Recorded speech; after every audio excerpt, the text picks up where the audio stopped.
Shalom Bapak Ibu yang dikasih oleh Tuhan. Ya, senang bisa jumpa dengan Bapak Ibu hari ini. Saya percaya mujizat Tuhan selalu terjadi buat kita. Karena kalau kita bisa ada pagi hari ini sebuah anugerah Tuhan yang dahsyat dan luar biasa.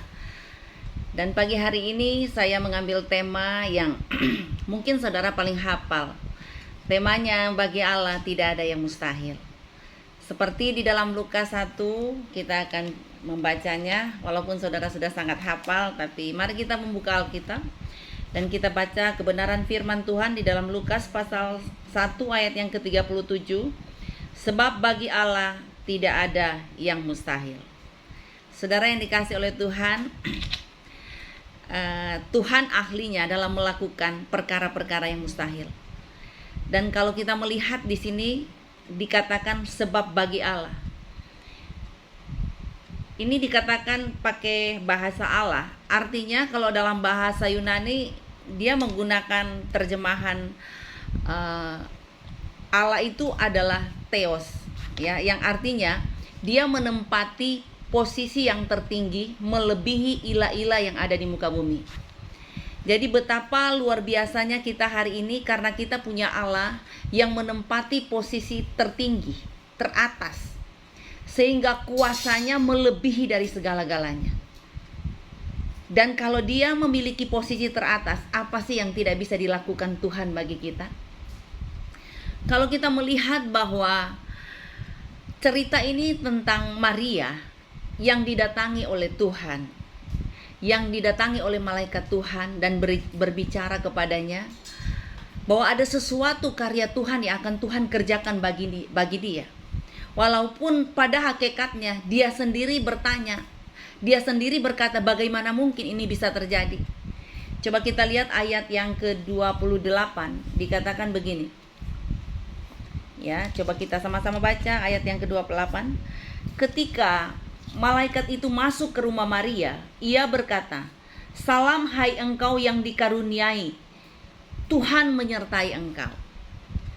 Ini luar biasa loh saudara, karena apa? Malaikat Tuhan datang ke rumah Maria dan mengatakan, "Salam hai engkau yang dikaruniai."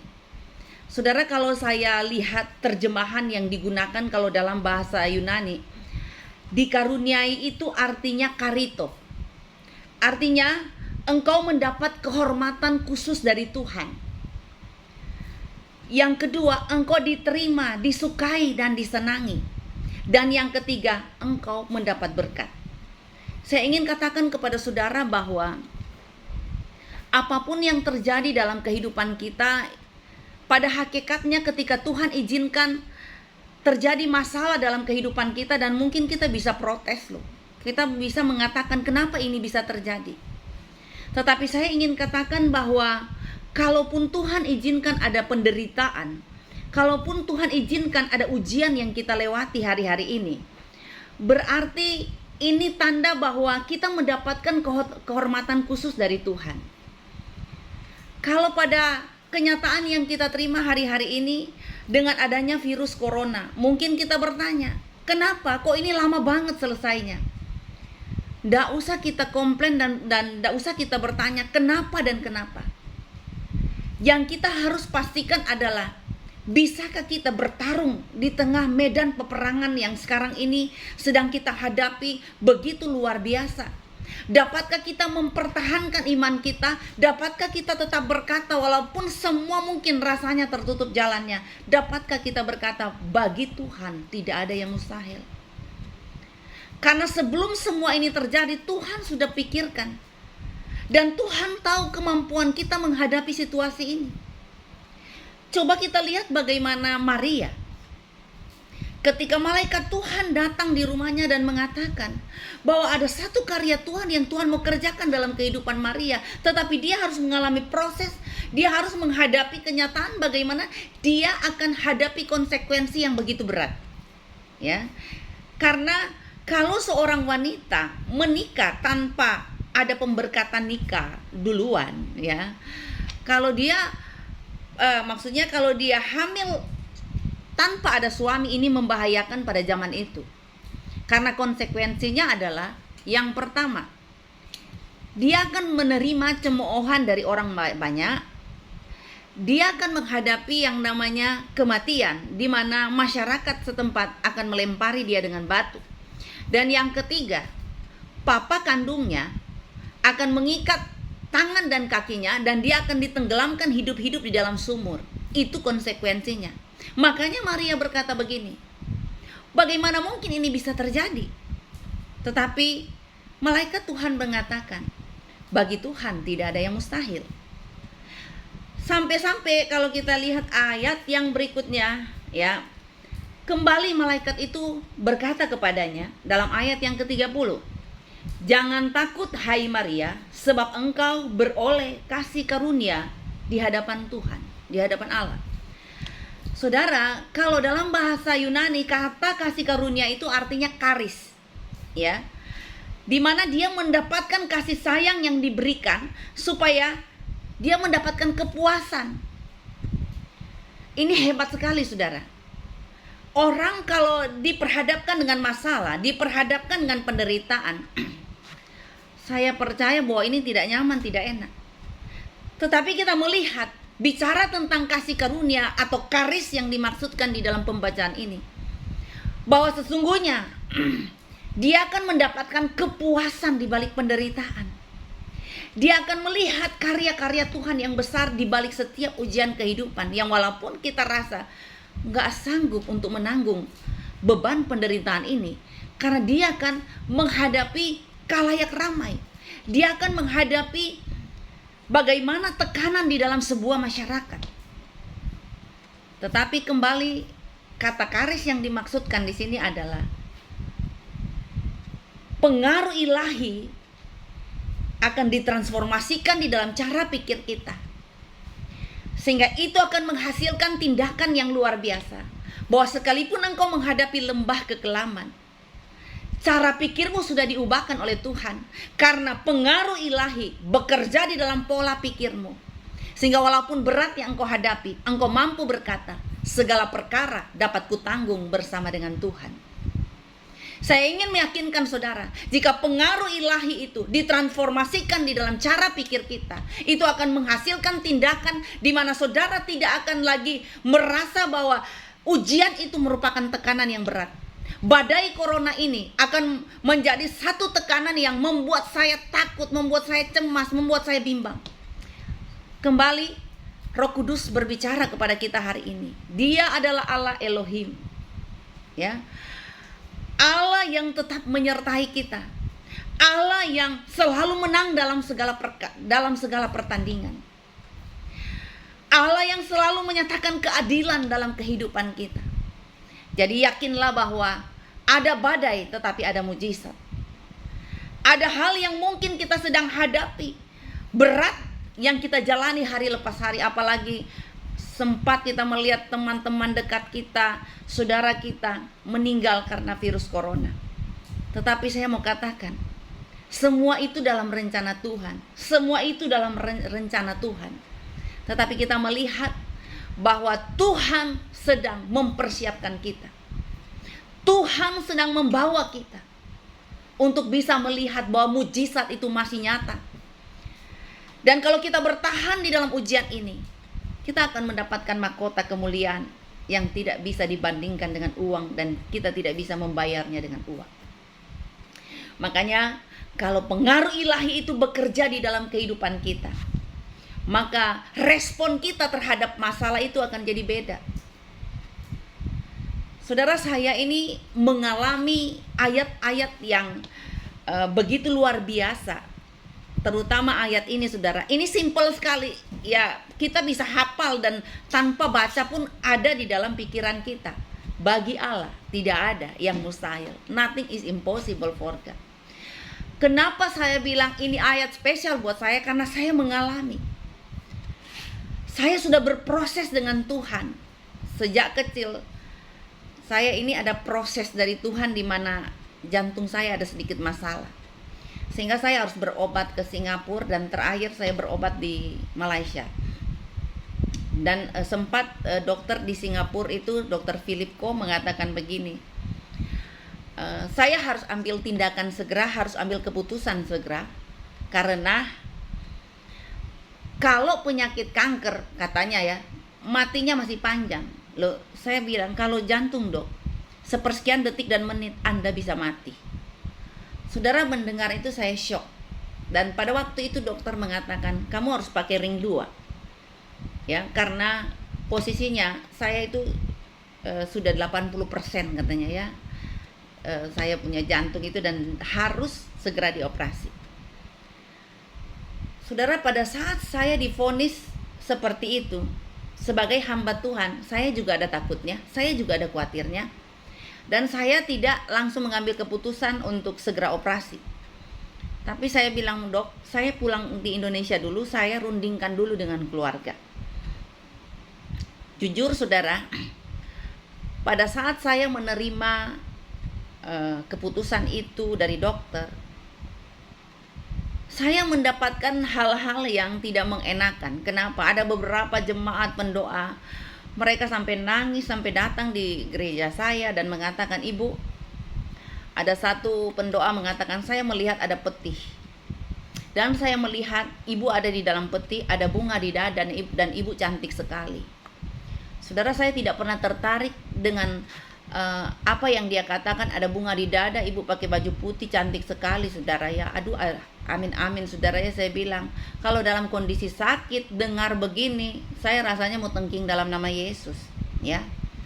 Saya cuma tertunduk, saya bilang, semua Tuhan yang mengaturnya.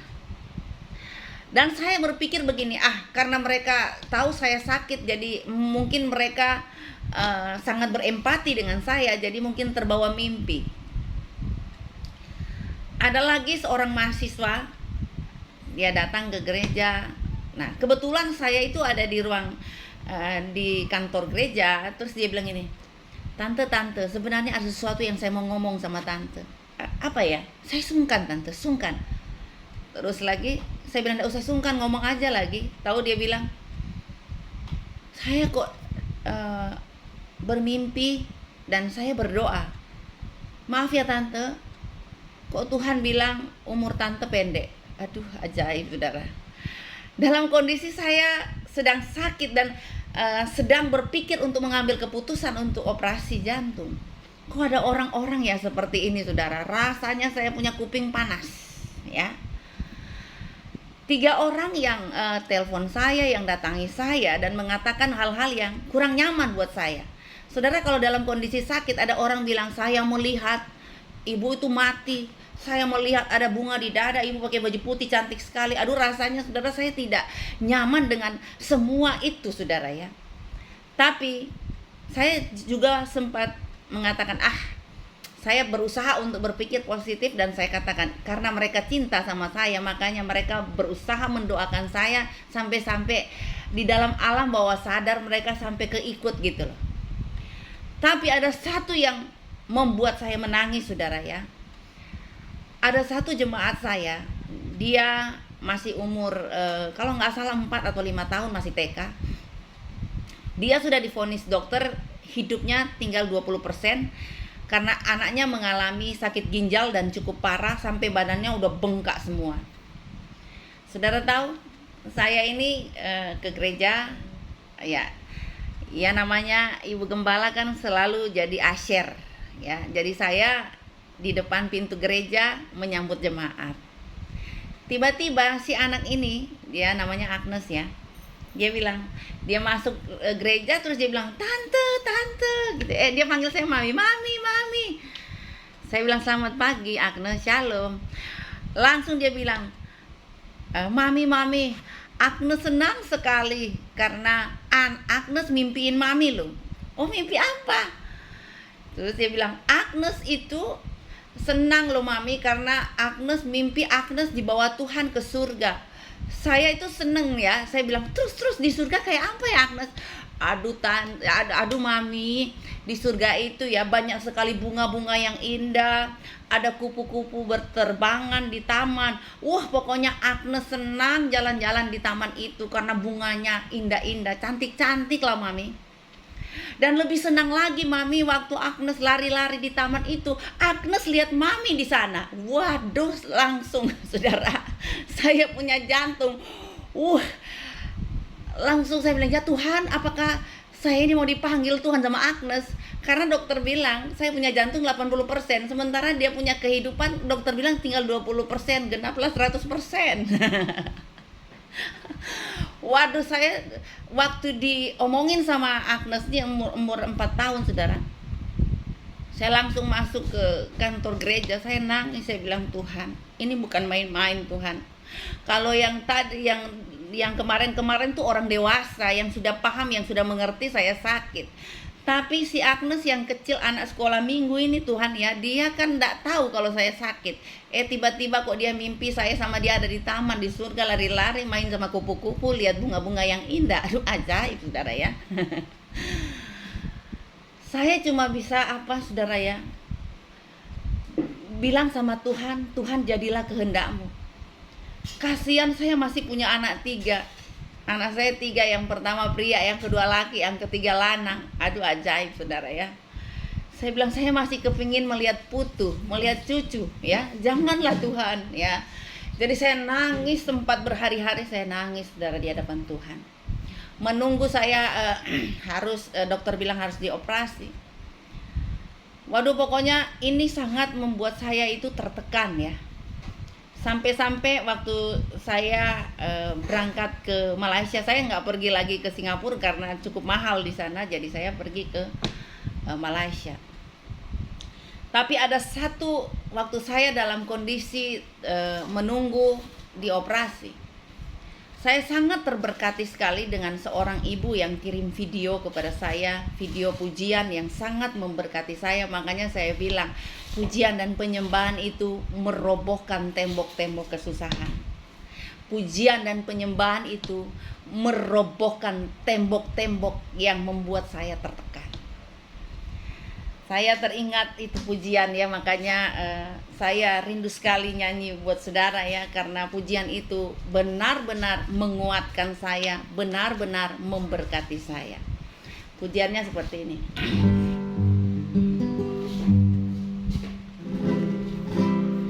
Saat ku dalam kesesakan,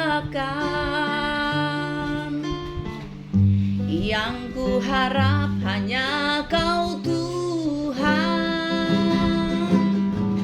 Saat badai hidup menerpa,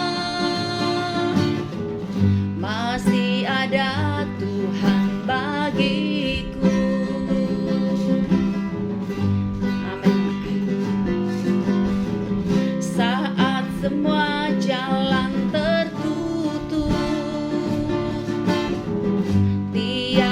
yang sanggup menolong, saat air mata tercurah, masih ada Tuhan bagiku. Penolongku hanyalah dirimu, penghiburku hanya Engkau Bapakku, selalu menyertai hidupku. Kau Bapakku yang setia, Kau Bapakku yang setia. Saudara, saat saya merasa bahwa sepertinya semua jalan tertutup, sepertinya tiada jalan, dan rasanya saya tidak sanggup, saudara, karena kalau dalam posisi sakit, saudara, terkadang apalagi ini penyakit jantung, rasanya pengharapan untuk hidup itu berkurang ya. Namanya orang kalau dihinggapi oleh roh kecemasan, kalau di dalam Yesaya pasal 40 ayat yang ke 10 kalau nggak salah itu ya, dikatakan jangan takut, jangan cemas. Saya melihat terjemahan yang digunakan di situ tentang jangan cemas itu adalah dalam bahasa Ibrani itu sa'ah. Artinya kalau kita dihinggapi oleh roh kecemasan, maka yang terjadi yang pertama, kita sulit untuk tidur. Yang kedua, kita mulai kurang pengharapan di dalam Tuhan kalau kita dihinggapi oleh roh kecemasan. Yang ketiga, stamina kita pasti akan berkurang. Yang keempat, kita akan mengalami tekanan yang begitu kuat. Oleh karena kita merasa bahwa apa yang sedang kita jalani mungkin kita tidak sanggup lagi. Makanya kita dihinggapi oleh roh kecemasan. Tetapi saudara tahu bahwa ketika saya kembali masuk dalam hadirat Tuhan, saya kembali memuji Tuhan, menyembah Tuhan. Disitulah saya menemukan perkara-perkara supranatural, di mana saya bisa melihat Tuhan yang ajaib, Tuhan yang hidup dapat mengerjakan perkara-perkara mustahil, walaupun tidak sanggup saya pikirkan, tetapi saya percaya semua itu dipikirkan oleh Tuhan. Dan saya melihat bahwa benar ayat ini, nothing is impossible for God, itu terjadi dalam hidup pribadi saya. Kenapa? Saya teringat ketika saya sudah diboyong masuk ke kamar operasi di Malaysia jam 5 pagi, saya sudah siap untuk dioperasi. Dan dokter anestesi sudah di sebelah saya, dan ada 3 lagi dokter yang mendampingi saya. Ya, jadi tinggal ada 1 dokter yang akan operasi saya, itu yang ditunggu. Tiba-tiba 5 menit kemudian dia datang, terus dia bilang, sebelum kita akan adakan operasi, saya mau lihat dulu komputernya. Jadi dia mau lihat saya punya ini. Halo? Ya, jadi saya berusaha untuk tenang waktu itu. Sementara saya masih mendengar dokter bicara, bilang, kita mau lihat dulu rekaman sepanjang malam. Saudara, ada hal yang mengagetkan saya ketika dokter mengatakan begini ya, lagi dia buka komputer, dia bilang ini, loh, ini kok bisa berubah total, katanya gitu.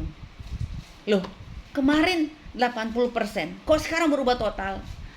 Untung-untung saya belum dibius, saudara ya. Tahu-tahu dia bicara ke dokter anestesi, hari ini kita nggak jadi operasi, kita tunggu 3 bulan lagi.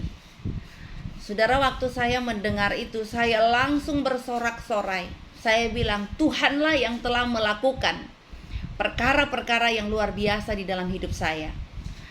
Sampai saya itu ya ngomong sendiri seperti orang yang aneh pada waktu itu di kamar operasi. Saya bilang, terima kasih Tuhan, ternyata komputer saja bisa dihack sama Tuhan. Buktinya saya hari ini tidak jadi operasi, dan saya aminkan, saya sudah sembuh, saya sudah pulih. Dan sampai hari ini loh saudara, saya tidak pernah kembali lagi untuk berobat ke luar negeri, karena saya tidak pernah mengalami lagi yang namanya saya punya tangan membiru. Saya tidak pernah mengalami lagi di mana saya harus pingsan, saya ngos-ngosan.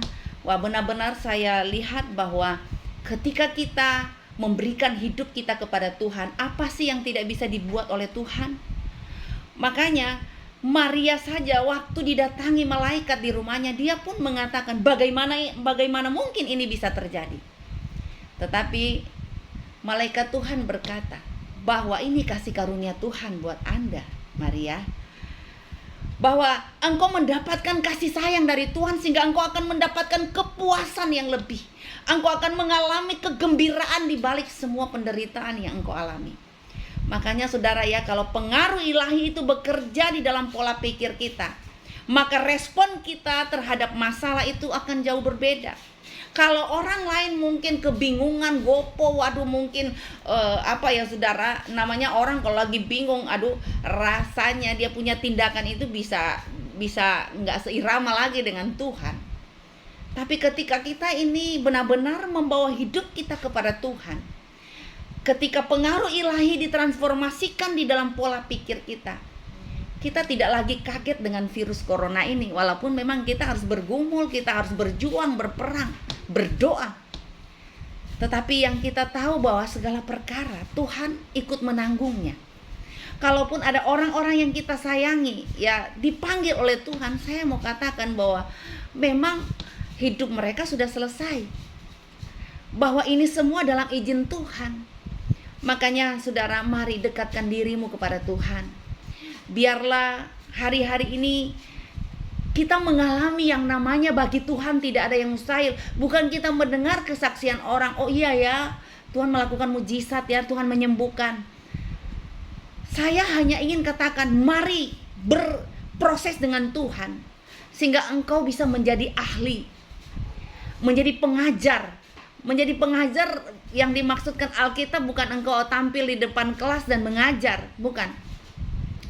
Tetapi ketika engkau melewati proses dengan Tuhan, engkau mengalami masalah dan diselesaikan oleh Tuhan, maka disitulah engkau dipersiapkan Tuhan jadi pengajar. Engkau bisa menyampaikan kesaksian-kesaksian yang hidup dan luar biasa kepada orang lain, bahwa saya loh sudah mengalami loh, saya disembuhkan oleh Tuhan. Dan kalau saya disembuhkan Tuhan, engkau juga pasti mengalami hal-hal supranatural dengan Tuhan, di mana Tuhan mampu menyatakan kuasanya sehingga engkau mengalami kejutan-kejutan spesial bersama dengan Tuhan. Karena bagaimana mungkin kita mengatakan Tuhan dahsyat, Tuhan luar biasa, sementara kita tidak pernah mengalami itu. Saya bisa mungkin seperti Pak Frans bisa mengatakan, aduh masakan Manado tuh enak loh. Tapi kalau ada orang tanya, kamu sudah pernah rasa? Oh belum, cuma dengar kata orang. Sudah rasanya gak seret ya. Mendengar apa yang diomongkan Pak Frans bilang makanan Manado enak loh, rica-rica Manado enak loh.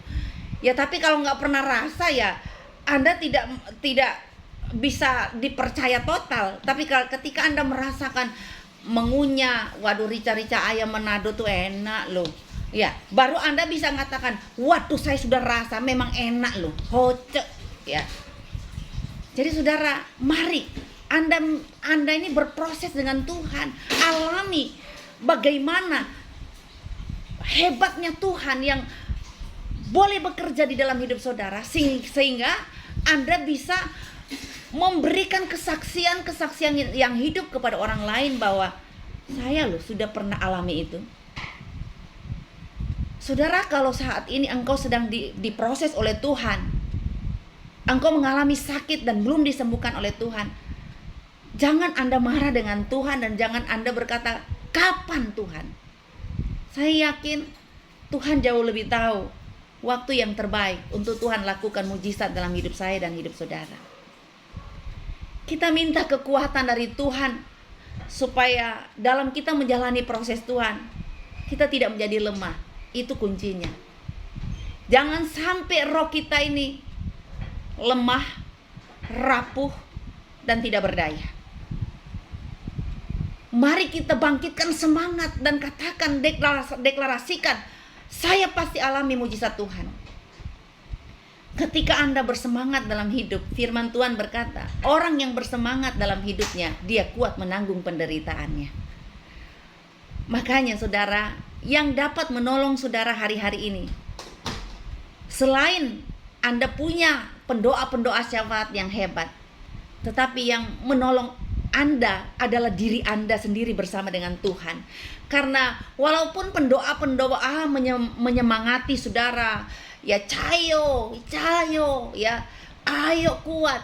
Tapi kalau Anda sendiri melempem, Anda sendiri sudah putus harap, bagaimana mungkin mujizat itu bisa terjadi?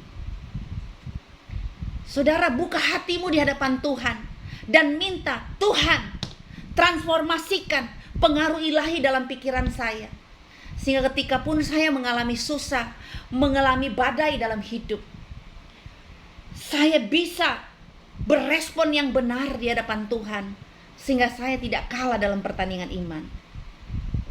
Bukankah saudara seperti Maria waktu diproses oleh Tuhan, ayat 38 dia mengatakan, aku ini hamba Tuhan, jadilah seperti apa yang Tuhan kehendaki, bukan apa yang aku inginkan. Saudara, waktu Maria mengatakan, aku ini adalah hamba Tuhan, bahasa Yunani yang digunakan di sini adalah dule. Dule artinya bersetuju dengan Tuhan. Itu pertama.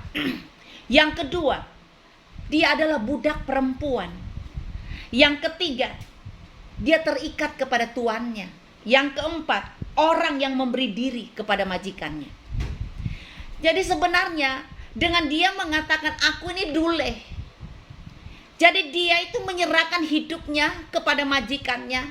dia tetap menegaskan bahwa karena dia ini budak, biarkan majikan itu yang berkuasa dalam hidupnya. Apa yang Tuhan mau inginkan dan mainkan dalam kehidupan kita. Kita ini sebagai dule, kita terikat kepada Tuhan kita, yaitu Bapa kita di surga. Dan biarkan Tuhan sendiri yang berkehendak, Tuhan sendiri yang atur hidup saya. Karena Tuhanlah sang pemilik kehidupan. Makanya saudara, apapun yang terjadi dalam kehidupan saya dan saudara, mungkin kali kita harus berkata, aku ini dule, ya. Saya mau setuju saja apa maunya Tuhan. Saya tidak mau komplain dengan Tuhan. Saya setuju deh. Kalau Tuhan mau arahkan saya ke sini, saya manut ya. Saya setuju aja. Karena saya ini budak perempuan. Jadi saya terikat kepada Tuhan saya. Saya memberi diri sepenuhnya kepada majikan untuk senantiasa hidup saya di dalam tanggungan majikan. Makanya hari ini pastikan bahwa kalau kita ini adalah hamba Tuhan, bukan segala sesuatu atas keinginan kita, tapi beri dirimu semua atas kehendak Tuhan. Jadilah seturut dengan kehendak Tuhan, karena kita ini adalah hamba Tuhan. Yang kita tahu Maria menyadari dalam bahasa yang digunakan di sini adalah dule, berarti dia sangat terikat kepada tuannya. Untuk itu saudara, kalau ingin mengalami perkara-perkara supranatural dengan Tuhan, dan kita bisa melihat bagi Allah tidak ada yang mustahil, mari saudara, buka hatimu di hadapan Tuhan dan mari berproses dengan Tuhan. Sehingga kita akan melihat perkara-perkara yang indah akan terjadi dalam hidup saya dan saudara. Saudara, saya sudah mengalami 2 kali ya, Tuhan melakukan mujizat dalam hidup saya. Dan saya benar-benar melihat bahwa Tuhan tidak tuli. Tuhan mengadakan, Tuhan benar-benar menyembuhkan. Karena Tuhan mau. Karena saya pernah juga divonis oleh dokter di Thomson yang ada di Singapura bahwa ada kanker yang melekat di rahim saya. Tetapi benar-benar Tuhan lakukan mujizat yang luar biasa lagi. Itu pertama kali saya alami.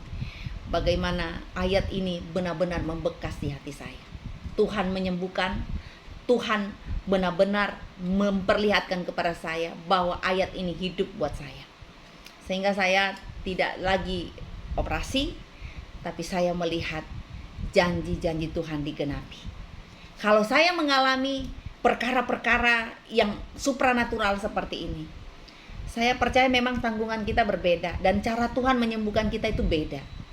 Tapi mari minta kepada Tuhan supaya Tuhan jamah terlebih dahulu hati saudara, pikiran saudara. Untuk masalah fisik itu urusan Tuhan loh saudara. Saya mau katakan kita sehat saja itu bonus dari Tuhan. Tapi mari kita minta selalu Tuhan bersihkan hati dan pikiran kita. Kita minta kepada Tuhan pemulihan hati terlebih dahulu.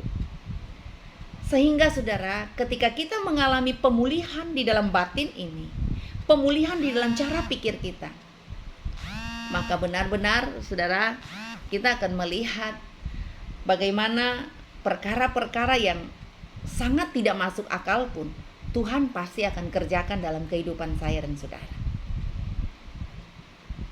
Mungkin ada di antara kita hari ini yang mengikuti streaming, ya. Di sini ada 68 orang yang masuk di dalam streaming, tapi saya lihat ada juga yang bukan cuma sendiri, tapi ada suami istri, ada yang mendampingi, berarti lebih dari 68 orang.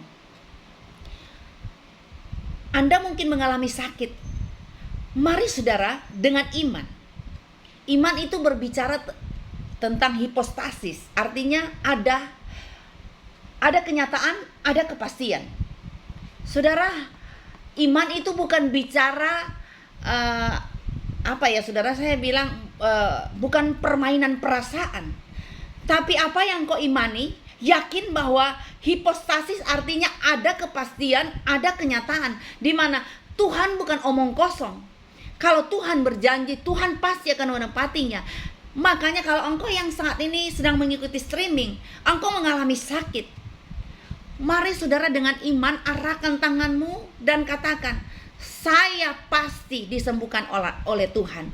Kalau orang lain disembuhkan oleh Tuhan, saya juga. Seperti pujian ya, yang paling keren, yang paling kita hafal. Kalau lain ditolong, saya juga. Ya, amin amin ya, haleluya. Saya yakin bagi yang sakit, katakan dengan imanmu melalui pujian, kalau lain ditolong, Eke juga ya. Kalau lain ditolong, saya juga.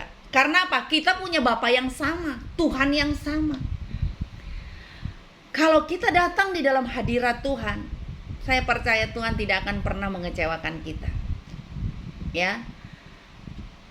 Saya waktu berada di negeri orang, pengharapan saya hanya ke Tuhan. Oh ya, saya juga mau saksi ya. Waktu saya di Singapura, karena menghemat dana, jadi saya ke apartemen yang sangat kecil, yang bayarnya itu murah lah. Karena saya berpikir nggak apa-apa tidur di apartemen yang kecil, karena saya harus membayar rumah sakit yang mahal, jadi menghemat. Tapi ada satu jemaat kami yang selalu mengikuti Dorea Ministry, dia orang Katolik. Tahu-tahu dia tanya, Ibu Hesti di mana? Oh, di Singapura karena lagi berobat. Saudara tahu, saking dia tahu saya sakit, dia berdoa. Dia juga saudara mungkin saking sungguh-sungguhnya berdoa. Dia belum cerita sama saya. Tahu-tahu dia bilang gini, Bu, anak saya dari Amerika, saya suruh mampir Singapura. Ibu pokoknya harus tidur di hotel yang paling mahal di Singapura. Saya sudah suruh anak saya untuk jemput ibu, dan saya sudah pesankan hotel yang mahal di Singapura. Ibu harus tidur di sana.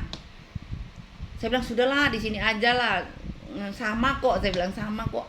Enggak. Pokoknya anak saya jemput ibu sekarang. Saudara, memang ya hotel itu waduh bagus banget dan segala fasilitas saya bisa gunakan. Saya pikir-pikir, ada apa ya, ibu ini kok baik sekali sama saya. Kok dia kasih saya fasilitas yang cukup baik gitu. Nggak taunya malamnya dia bilang begini sama saya, Ibu, karena saya sudah mimpi ibu mati, jadi saya takut terlambat. Saya ingin di akhir hidup ibu sudah merasakan hotel yang bagus, ibu merasakan kesenangan. Ya Tuhan, haleluya. Saya bilang, ya Tuhan, dalam nama Yesus saya tolak darah Yesus yang berkuasa. Aduh, benar-benar saya diproses oleh Tuhan loh waktu saya sakit itu. Tapi akhirnya saya memutuskan, kalau orang-orang bilang saya umur pendek lah, sudah di dalam peti lah, dan sebagainya, berarti saya umur panjang. Dan buktinya saya bisa lihat Pak Hebron hari ini. Saya bisa kenal Pak Hebron, saya bisa ketemu Pak Benyamin, saya bisa lihat Ibu Priscilla, Ibu Deborah, ya. Saya bisa lihat Ibu Poppy, Pak Osea, Ibu Susri, Ibu Serly, ya, Pak Chandra, Ibu Tresia, Ibu Retno, ya wah. Saya bilang ternyata Tuhan masih mau pakai saya. Makanya hari ini saya hanya katakan kepada saudara semua, jangan takut kalau menghadapi badai. Badai itu tidak akan menenggelamkan saudara, tapi badai itu jadi peluang buat saudara untuk Tuhan buka pintu berkat. Dan buktinya hari ini saya sehat, kuat, panjang umur. Saya yakin karena ayat ini hidup bagi saya. Bagi Tuhan tidak ada yang mustahil. Percayalah, badai ini adalah satu karunia dari Tuhan. Karito ya, artinya engkau mendapatkan kehormatan spesial dari Tuhan. Engkau mendapatkan kehormatan khusus dari Tuhan. Karena tentunya kalau Tuhan sedang membawa saudara mencicipi sebagian kecil penderitaan Yesus di kayu salib, berarti Anda dan saya spesial di mata Tuhan. Amin. Ya. Karito itu bicara bahwa Anda disukai dan disenangi. Dan yang terakhir, karito artinya engkau mendapatkan berkat dari Tuhan. Ternyata masalah itu berkat. Amin. Katakan masalah itu berkat. Haleluya. Dan kalau Tuhan, malaikat Tuhan mengatakan, ini kasih karunia Tuhan loh, nggak usah takut. Berarti saudara mendapatkan kasih sayang yang diberikan, supaya dari semua derita yang Anda alami, Anda mendapatkan kepuasan di dalamnya. Terus Anda mendapatkan kegembiraan yang hebat, karena tentunya setelah Anda menderita, maka akan ada kegembiraan, akan ada kemuliaan. Dan yang saya ingin tekankan dalam hidup saudara mengakhiri perenungan firman hari ini, buka hatimu di hadapan Tuhan. Selalulah bawa hidupmu dalam keintiman dengan Tuhan, sehingga benar-benar Anda mengalami yang namanya transformasi pengaruh ilahi, sehingga cara pikirmu diubahkan dan responmu terhadap masalah itu jadi berbeda. Sehingga Anda dan saya tidak lagi kalau bahasa Jawanya gopo, ya, tidak lagi terlalu amat takut dengan semua tantangan yang terjadi. Walaupun ada virus corona yang kita tidak tahu kapan berhentinya, tetapi kita tahu bahwa kalaupun nanti ya kita mau katakan kita punya hidup ini adalah rahasia Allah. Kita satu pun tidak ada yang tahu kapan kita akan mati.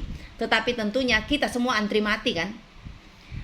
Kalaupun Tuhan akan panggil kita, kita yakin kita punya tempat yang terindah dalam kerajaan surga. Ya, saya lihat kok Ibu Deborah ketawa aja. Saya bilang antri mati, ya Bu Deborah, kita kan antri mati. Jadi saya nggak tahu siapa yang paling depan, ya. Tapi tentunya dalam antrian ini, ya, kita tetap hidup kudus dan berkenan kepada Tuhan, ya. Jadi bukan berarti mereka-mereka yang tua yang depan, atau mungkin Pak Hebron yang di depan, karena Pak Hebron ini garis depan dalam menara doa. Jadi Pak Hebron yang di depan. Haleluya. Saya bilang kita semua tidak tahu siapa yang paling depan, yang antri gitu ya. Tetapi kalaupun Tuhan panggil kita, mau hari ini, besok dan seterusnya, kita tidak takut lagi. Karena apa? Kita punya kepastian keselamatan di dalam Tuhan. Amin. Semua punya kepastian keselamatan di dalam Tuhan. Amin. Yakin Anda masuk surga? Yakin? Siapa yang kepingin duluan? Coba angkat tangan. Pak Hebron, atau Pak Hebron masih kepingin seperti Nuh yang umurnya sampai 900 lebih tahun, ya. Haleluya.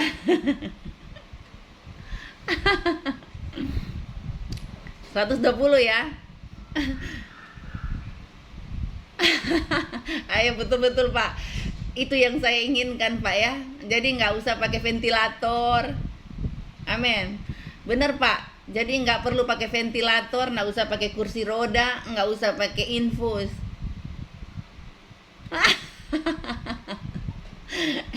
Itu iman kita. Amin. Jadi kalau kita rapture bareng-bareng Pak ya. Haleluya. Bagi Tuhan tidak ada yang mustahil. Saya sekiankan sampai di sini firman Tuhannya, dan terima kasih Pak Hebron dan semua pengurus dan semua penanggung jawabnya yang sudah memberikan kehormatan. Amin Pak Hebron, Pak Benyamin, semua ya. Saya percaya kita akan jumpa pada pertemuan-pertemuan berikutnya, dan saya iya, orang semua basudara ya. Haleluya. Ya, percaya bagi Tuhan tidak ada yang mustahil. Yang sakit sudah mengalami kesembuhan dari Tuhan. Amin. Tuhan memberkati. Selamat pagi, dan hari ini kita alami mujizat dari Tuhan. Haleluya.